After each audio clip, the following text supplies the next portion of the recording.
years, and yet it wasn't covered in the press at all. No one talked about the price of eggs in the summer of last year, for example, from the media. So of course the president wins and he is inaugurated, and the next day everyone is yelping about why the price of eggs are so high.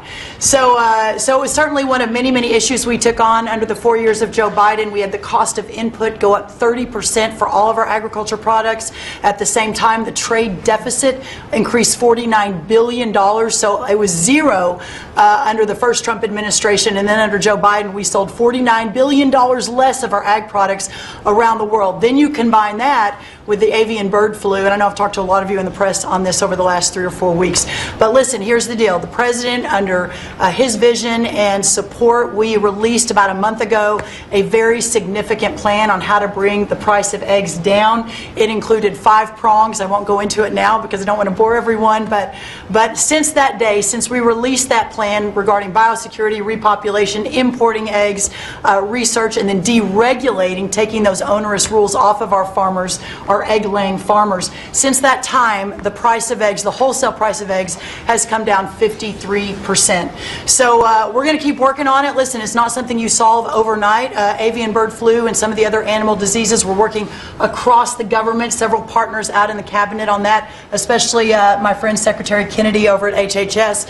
But we have a long-term solution, but at least for now, in the short term, thanks to President Trump and so many that have worked so hard, the price of eggs are coming down, as well as the price of groceries. So thank you, sir, for the opportunity to lead on that. And the number is 53%, and they're readily available. So I think it's a fantastic job. And overall groceries are down too. That's right. They're coming down. So the consumer's finally seeing some good news instead of year after year of prices going up because of grossly incompetent leadership.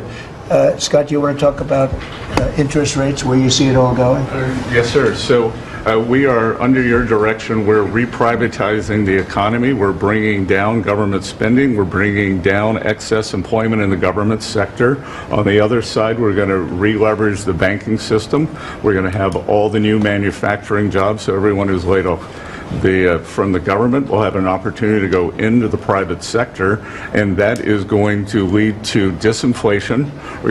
Inflation is under control. We're going to get the affordability crisis fixed.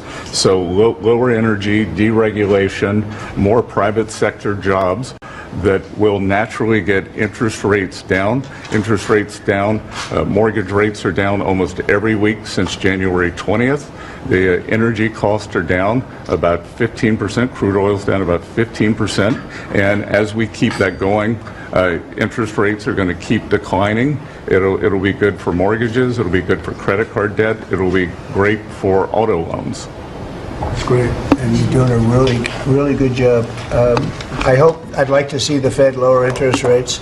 That's just my opinion, because things are coming down. We have inflation under control.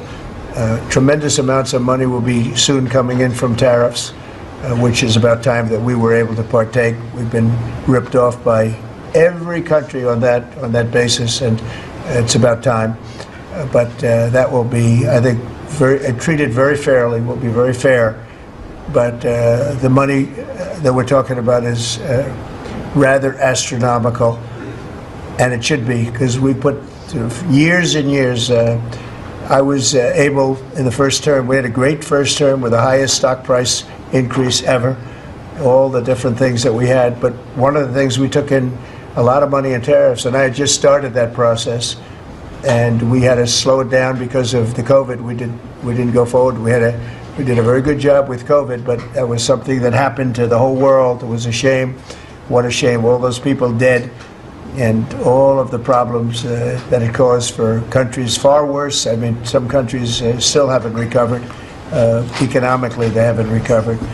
But we took in hundreds of billions of dollars in tariffs just starting the process. But this is a program that's going to be, I think, unbelievable for our country, and I think it's treating other countries very fairly, very fairly. I'd like to